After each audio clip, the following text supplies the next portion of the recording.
Hello, this is Carrie McLaughlin. I'm South Atlantic Council staff, and I'm going to go through the fifth out of 5 presentations. This one focuses on the Coastal Migratory Pelagics Framework Amendment 4, which includes changes and management measures for Atlantic cobia. A little background on the process for a framework amendment and how this will work. In March 2016, the South Atlantic Council directed staff to start work on this amendment. In May 2016, the public will be providing input on potential actions and alternatives. And in June, the South Atlantic Council will review that public input and make any changes to the draft amendment and approve for public hearings, which we will hold in August 2016. And then in September 2016, the South Atlantic Council will review the input from the public hearing, select preferred alternatives, and approve for formal review by the Secretary of Commerce. And we hope to get the changes implemented by spring 2017. You've received some information in the previous presentations about the history of management for Atlantic cobia and the stock assessment. And all of that leads up to the Framework Amendment 4. So just to summarize and review that, in Amendment 18, this established the accountability measure for Atlantic cobia if the commercial or recreational annual catch limit was exceeded. And this AM, which is the one in place, is that if the recreational landings exceed the recreational annual catch limit, the ACL, then the National Marine Fisheries Service will shorten the subsequent season to prevent the landings from exceeding the next year's ACL again. Once the stock assessment for Gulf and Atlantic cobia was completed in 2013, it indicated that the boundary between the Gulf and Atlantic cobia was at the Georgia-Florida boundary. And so that is what the stock assessment used. So the Gulf and South Atlantic Councils had to update the stock boundary that they use for management to align with the CDR 28, the stock assessment, and then they also updated the catch limits based on the results of that stock assessment. And this was an Amendment 20B. So the new stock boundary meant that the Atlantic cobia ACL applied only to Georgia through New York, and so any cobia caught off the east coast of Florida counted against the Florida East Coast allocation of the Gulf cobia ACL. So in 2015, the recreational landings of Atlantic cobia were 1.54 million pounds, but the recreational annual catch limit was only 630 pounds. So as required, the National Marine Fisheries Service reduced the 2016 recreational season to ensure that the recreational landings for 2016 would not go over that recreational ACL again, and set that closure date at June 20th, 2016. But this early closure will have negative social and economic impacts on recreational fishermen who fish for cobia, especially in North Carolina and Virginia. So the South Atlantic Council is considering changes to management measures to try to ensure longer future recreational seasons. So the current management for the Atlantic cobia, which is Georgia through North Carolina through New York, the minimum size limit in federal waters is 33 inches fork length.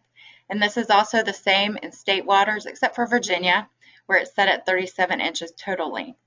The possession limit is 2 fish per person per day, but Virginia and North Carolina in state waters is 1 fish per person per day.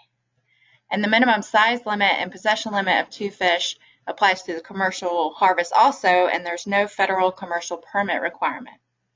The recreational annual catch limit for 2016 and subsequent years is 620,000 pounds, and the commercial is 50,000 pounds. So the Council is looking at some different potential actions for Framework Amendment 4. They have directed staff to look at changing the bag limit. So currently, the recreational, the possession limit that applies to recreational is 2 fish per person per day, and the Council is looking at lowering that. They're also looking at a vessel limit from 1 to 6, maybe more, and then increasing the minimum size limit. So the current required minimum size limit is 33 inches fork length. And so the Council could select 1, 2, or all 3 of these management measures to increase the length of the recreational season. The council is also looking at changing the recreational fishing year. Currently, it starts January 1st, but they want to look at what would happen if it opened on May 1st or on June 1st. And then they are also looking at a commercial trip limit and step down.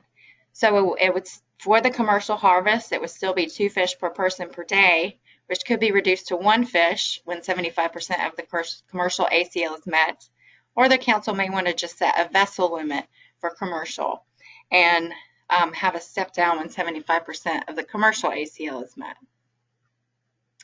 The council would also like to look at modifying the recreational accountability measures.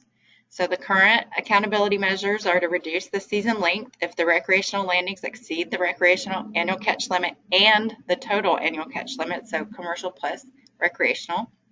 Evaluation of that is based on a rolling average, which uses the most recent 3 years, or if the ACL is revised like it was in Amendment 20B, then it would just use that first year, and then next year it will use 2 years, and then after that it will be the most recent 3 years.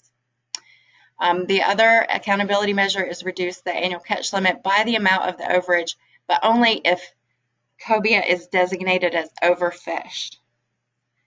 So possible changes to the recreational accountability measures could be that the season length, if the National Marine Fisheries Service has just to set a closure date for the recreational season, that length would be based on the previous year's overage only, no rolling average in the evaluation or setting that season length.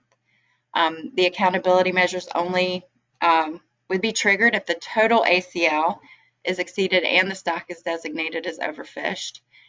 Possibly putting in an in-season closure. So the National Marine Fisheries Service would track recreational landings, and when they hit a certain point, they would publish a date that the recreational harvest would close. So what are your recommendations for management of Atlantic cobia and lengthening the recreational season?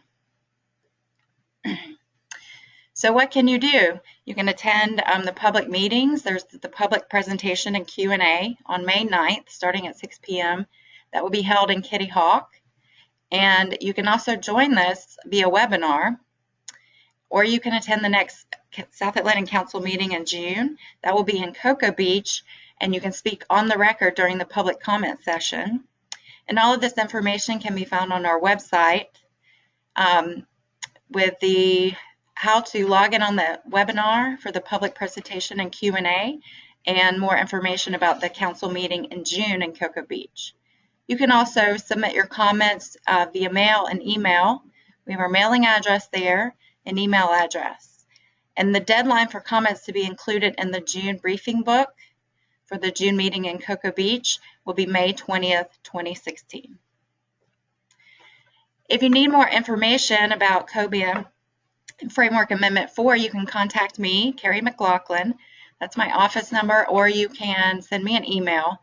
And for any general questions, you can contact Amber Von Harten and Kim Iverson. And we also have our webpage, our Facebook page, and our Twitter page. Thank you for listening.